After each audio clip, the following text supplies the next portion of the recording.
I stand in the shadow of our bedroom door, my hand trembling against the cold metal of the doorknob. The lights inside are dimmed, the air filled with the faint scent of jasmine from the incense she likes to burn. It's supposed to be calming, but tonight, it's a bitter perfume, masking the stench of betrayal. Rick is so clueless. I hear her giggle through the thin wall, her voice a melody of deceit. He thinks I'm at yoga every Thursday, but really, I'm with Mark. My husband is so dumb, he'll never find out about my lovers. My heart clenches tight, a fist of ice squeezing all warmth from my chest. How long has this been her truth? How many lies have I swallowed, thinking they were the gospel of our marriage? As her laughter pierces again, sharper than any knife, I push the door open. The scene before me is a cliché.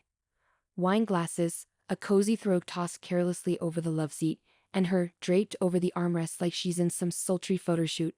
She doesn't notice me at first, too caught up in her mockery over the phone. I clear my throat, and she jerks upright, her eyes wide with something akin to fear. Maybe it's surprise. Emotions are so hard to read when trust has evaporated. Rick, she gasps, her phone slipping from her grasp and thudding against the carpet. You're early, I thought you were. Believing your lies. I cut her off, my voice colder than the winter frost outside. How long, Linda?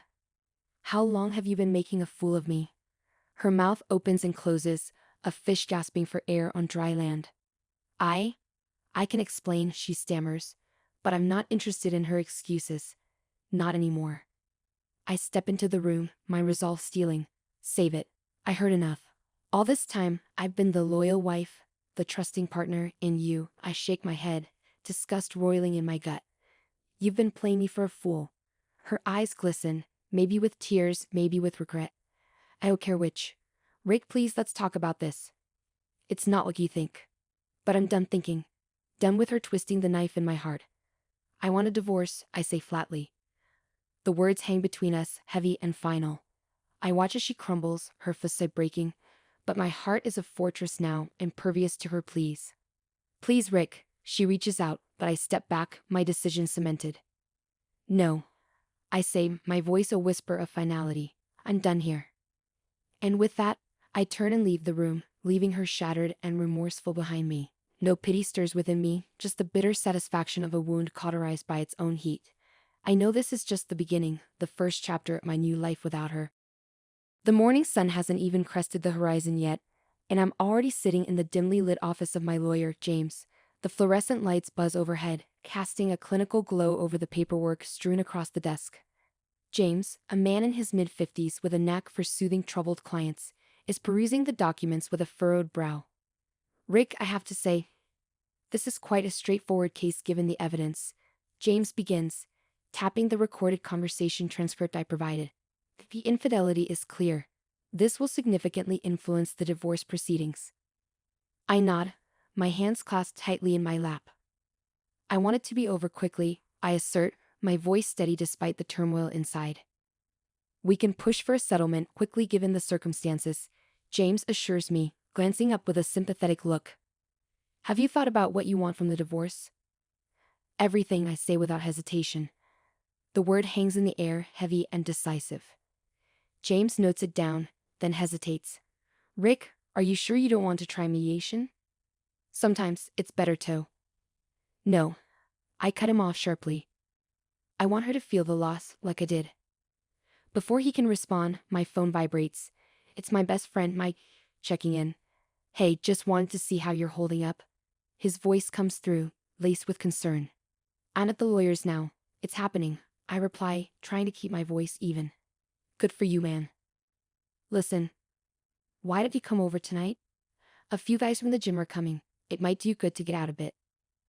I consider refusing. The thought of another night alone in our once shared home, surrounded by memories and deceit, is too much. Yeah, all right, I concede. Great, see you at 7 then. And Rick? We've got your back, all right? The rest of the day blurs into a series of motions, signing papers, making calls, the relentless march of a life splitting in two. But as evening approaches, I find myself pulling into Mike's driveway, the hum of conversation and laughter spilling out from his open garage. Inside, I'm greeted by familiar faces, all wearing expressions of muted support. The camaraderie feels like a balm, soothing the raw edges of my pain. We talk, we laugh, and for a few hours I forget the ache of betrayal. Then, amidst the clink of beer bottles and the low hum of rock music, a new face approaches. Sarah, a mutual friend I hadn't seen in years, offers a smile tinged with empathy. "Hey Rick, heard you're going through a rough patch," she says, her tone gentle. "Yeah, something like that," I reply, my guard momentarily down. "We've all been there in one way or another," she continues. "If you ever want to talk, or need some advice, I'm here." Her offer is genuine, and for the first time since the revelations, I feel a glimmer of hope, a connection to someone who might understand. As the night wears on, her presence becomes a comforting constant. As I drive home, the moon a silent witness above. I realize that while today marked an ending, it also hinted at new beginnings. And with that thought, a plan begins to form in my mind. A plan for moving forward, not just with the divorce, but with my life. The cold morning air bites at my skin as I step out of my car and head into the bustling coffee shop. The familiar clatter of cups and the rich aroma of roasted beans envelop me like an old blanket. This place, once a shared sanctuary for Linda and me, now serves as my escape, a neutral ground to plan my next steps. As I queue for my coffee, my phone buzzes. A message from Sarah. "Running 5 minutes late. Grab us a table?" I reply with a quick sure and move to secure a spot by the window. As I wait, I glance through the divorce papers in my bag. They feel heavy, laden with the gravity of what they represent. My reverie is broken by the arrival of my coffee, and soon after, Sarah breezes through the door, her presence a burst of energy. "Hey Rick, sorry I'm late. Traffic was a nightmare," she apologizes, shrugging off her jacket and taking a seat. "No worries," I reply, sliding her coffee across the table. "Thanks for meeting me." "Of course." "So how are you holding up?" she asks, her eyes scanning my face for signs of the stress I've been under. I sigh, stirring my coffee absent-mindedly. "It's been tough, but I'm getting things in order. Speaking of which," I pause, taking a deep breath. "I was thinking about how to handle the next steps with Linda." Sarah nods, sipping her coffee. "Yeah. What's on your mind?" "I want to make sure I'm not just reacting, you know. I want to be strategic about how I handle everything. Make sure I come out of this in a better place." "Smart," she agrees. "Do you have a plan?" "Partially. I want to ensure she doesn't just walk away without understanding the damage she's caused. But I also need to move forward, rebuild. Maybe start by taking up some new hobbies, meeting new people." "That sounds like a good balance," Sarah says. "You know, getting out there, finding new interests, it's healing in a way." Just then, my phone vibrates. It's a message from James, my lawyer. "Call me ASAP. New developments." My heart skips a beat. "I have to take this, Sarah. Could you give me a minute?" She nods, and I step outside for privacy. "James, what's going on?" I ask as soon as I hit the call button. "Rick, we got a problem." Linda is pushing back hard. She's hired a new lawyer, someone with a reputation for playing dirty. Seems like she's not going to settle quietly. The news hits me like a punch to the gut. What does that mean for us? It means we might have to prepare for a more contentious battle than we thought. I need you to come into the office later today. We need to strategize. I take a deep breath, steadying myself. "Okay. I'll be there." Hanging up, I return to the table, my resolve hardening. Sarah looks up, concern etched across her face. "Everything okay?" she asks. "It's going to be a fight," I reply, a new determination fueling my voice. But I'm ready for it. As we continue our coffee, discussing strategies and next steps, I feel a sense of empowerment growing within me. This battle with Linda is just one part of my journey, a difficult chapter in a larger story of rebirth and resilience. And as I sit there, planning with Sarah, I know I'm not alone in this. The intrigue of my new life is just beginning, and I'm ready to face it head on. The courtroom is stifling, the air thick with tension and whispered speculations. I sit, straight-backed and resolute, my eyes fixed on the judge, who is meticulously reviewing the documents before him. Linda, flanked by her aggressive new lawyer, keeps shooting wary glances in my direction, her confidence seemingly shaken by the gravity of the proceedings. James leans in, his voice low. "We're almost there, Rick. Just stay calm, no matter what happens." I nod, feeling the weight of months of turmoil condensed into these critical moments. The judge clears his throat, drawing the room's attention.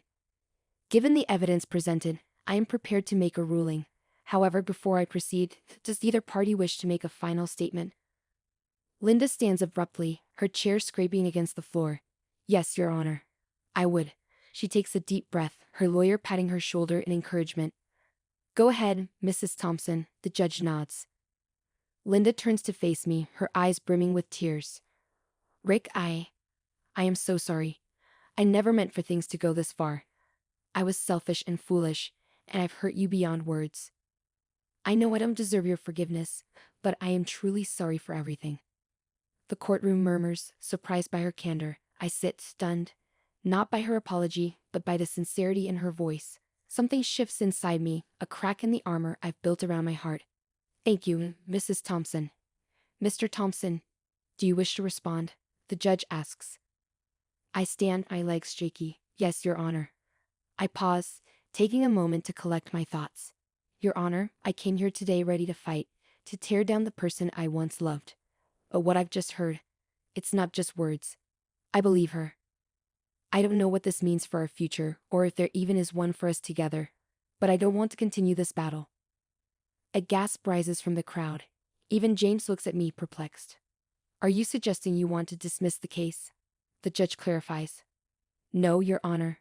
I still believe a divorce is the best course for both of us. But I want to settle amicably, without further bitterness. We've both suffered enough. The judge nods solemnly. Very well. Based on the mutual agreement, I will finalize the divorce decree accordingly. However, I commend both parties for their maturity in this resolution. As the gavel strikes, a sense of peace settles over me. Outside the courthouse, Linda approaches, hesitant. Rick, thank you. I didn't expect. I know. I interrupt softly. Maybe we can start to heal now. As she nods, tears escaping her eyes, I turn to leave, feeling lighter. But just as I reach my car, James jogs up, a puzzled look on his face. Rick, there's something you should know. The judge called me after you left. He received an anonymous tip last night about Linda's assets. Seems she's been hiding more than just affairs. I freeze, the twist hitting me hard. What does that mean? It means, James says, shifting his weight, you might end up with more than just your freedom. We need to investigate this. As I drive away, the sun breaks through the clouds, casting long shadows on the road ahead. Freedom indeed, but at what cost? The intrigue of my marriage had unraveled in the most unexpected way, and now, a new chapter beckoned, filled with possibilities and new beginnings.